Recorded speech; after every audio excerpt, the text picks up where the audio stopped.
ಇನ್ನು ಇದೇ ವಿಚಾರಕ್ಕೆ ಸಂಬಂಧಪಟ್ಟಂತೆ ಕಾಂಗ್ರೆಸ್ ಜೆಡಿಎಸ್ ಮಧ್ಯೆ ತಿಮಿಂಗಲ ವಾರ್ ಜೋರಾಗ್ತಾ ಇದೆ. ಪ್ರಜ್ವಲ್ ಪೆನ್ ಡ್ರೈವ್ ಹಿಂದೆ ತಿಮಿಂಗ್ಲಿದೆ ಅಂತ ಹೇಳಿ ಕುಮಾರಸ್ವಾಮಿ ಹೇಳಿದ್ರು.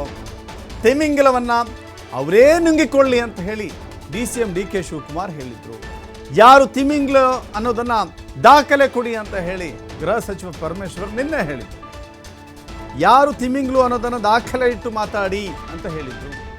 ತಿಮಿಂಗಲ ಗೃಹ ಸಚಿವ ಪರಮೇಶ್ವರ್ ಪಕ್ಕದಲ್ಲೇ ಕುಳಿತಿದೆ ಅಂತ ಕುಮಾರಸ್ವಾಮಿ ಅವರು ಹೇಳ್ತಿದ್ದಾರೆ. ತಿಮಿಂಗಲ ಬೇರೆ ಎಲ್ಲೂ ಇಲ್ಲ, ಪರಮೇಶ್ವರ್ ಪಕ್ಕದಲ್ಲೇ ಇದೆ ಅಂತ. ಇನ್ನು ತಿಮಿಂಗ್ಲ ಯಾರು ಅನ್ನೋದು ಪರಮೇಶ್ವರ್ ಅವರಿಗೆ ತುಂಬಾ ಚೆನ್ನಾಗಿ ಗೊತ್ತಿದೆ. ಆ ತಿಮಿಂಗ್ಲವನ್ನು ಹಿಡಿಯೋದು ಬಿಟ್ಟು ನನ್ನನ್ನು ಕೇಳಿದ್ರೆ ಹೇಗೆ ಅಂತ ಹೇಳಿ ಎಚ್ ಡಿ ಕುಮಾರಸ್ವಾಮಿ ಅವರು ಏಟಿಗೆ ಎದುರೇಟು ಅನ್ನುವ ರೀತಿಯಲ್ಲಿ ತಿರುಗೇಟು ಕೊಟ್ಟಿದ್ದಾರೆ.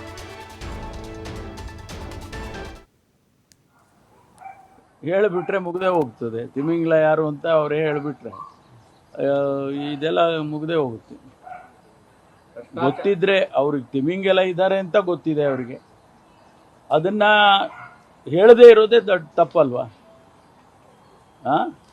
ಹೇಳಬೇಕು, ಹೇಳಿದರೆ ಭಾಳ ಒಳ್ಳೆಯದು. ದಿನ ಒಂದೊಂದು ಹೇಳಿಕೆ ಬರ್ತಾ ಇದೆ, ಅದನ್ನು ಅವರು ಕೊಡ್ಬೋದು. ಕೊಟ್ಟಾದ್ಮೇಲೆ ಮಾಡಲಿಲ್ಲ ಅಂತ ಹೇಳಿ ತನಿಖೆನ ಕೊಟ್ಟಾದ್ಮೇಲೆ ತನಿಖೆ ಮಾಡಲಿಲ್ಲ ಅಂತ ಹೇಳ್ಬೋದು ಅವರು. ಒಂದು ವೇಳೆ ನಾವು ಮಾಡದೇ ಇದ್ದರೆ ಕೊಡಲಿ ಅವರು.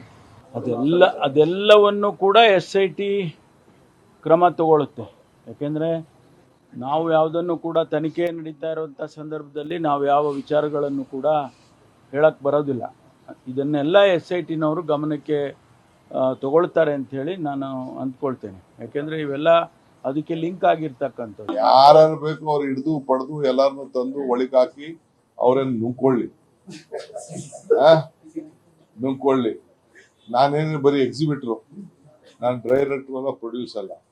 I am an exhibitor, theatre exhibitor. ನಾನು ಅವ್ರ ಪಕ್ಕದಲ್ಲೇ ಕೂರಿಸ್ಕೊಂಡವ್ರಲ್ಲ, ಅವ್ರ ಪಕ್ಕದಲ್ಲೇ ಕೂರಿಸ್ಕೊಂಡು ನನಗಿಂತ ಹೆಚ್ಚಾಗಿ ಅವ್ರಿಗೆ ಗೊತ್ತಿದೆ ತಿಮಿಂಗ್ಲ ಯಾರು ಅಂತ ಹೇಳಿ. ಗೊತ್ತಿದ್ದು ಹೇಳದೇ ಇರೋ ತಪ್ಪಲ್ಲವ ಅಂದ್ರೆ ಇನ್ನೆಷ್ಟು ಸಲ ಹೇಳಬೇಕು? ತನಿಖೆಯನ್ನ ಸರಿಯಾಗಿ ನಡೆಸಿದರೆ ಆ ದೊಡ್ಡ ತಿಮಿಂಗ್ಲ 10 ನಿಮಿಷದಲ್ಲಿ ಸಿಗುತ್ತೆ. ಈ ತನಿಖೆ ನಾನು ಇವರಿಗೆ ಪರಮೇಶ್ವರ್ ಅವ್ರಿಗೆ ಕೇಳಲಿಕ್ಕೆ ಬಯಸ್ತೀನಿ, ಪ್ರಾಮಾಣಿಕವಾದ ತನಿಖೆ ನಡೀತಾ ಇದೆಯಾ? ನಾನು ಮೊನ್ನೆಯೂ ಸಹ ಹೇಳಿದ್ದೇನೆ, ನಮ್ಮ ಅಧಿಕಾರಿಗಳಿಗೂ ಸಹ ಹೇಳಿದ್ದೇನೆ. ಹಿರಿಯ ಅಧಿಕಾರಿಗಳು ಕಿರಿಯ ಅಧಿಕಾರಿಗಳಿಗೆ ಒಂದು ಭಾಗ ಚಿತ್ರಣ ಮಾಡಿರ್ತಕ್ಕಂಥ ವ್ಯಕ್ತಿ, ಇನ್ನೊಂದು ಭಾಗ ಆ ಚಿತ್ರಣವನ್ನು ಇಡೀ ರಾಜ್ಯದಲ್ಲಿ ಜಗಜ್ಜಾಹಿರ ಮಾಡಿ ಆ ಕುಟುಂಬಗಳನ್ನು ಬೀದಿಗೆ ತಂದು ನಿಲ್ಲಿಸಿದ್ದಾರಲ್ಲ, ಅದು ಇನ್ನೂ ದೊಡ್ಡ ಅಪರಾಧ. ಅದು ಒಂದಿದೆ. ಅದರ ಬಗ್ಗೆ ಇನ್ನೂ ತನಿಖೆನೇ ಪ್ರಾರಂಭ ಆಗಲಿಲ್ಲ. ಇಷ್ಟು ದಿವಸ ಆಗಿದೆ, ತನಿಖೆನೇ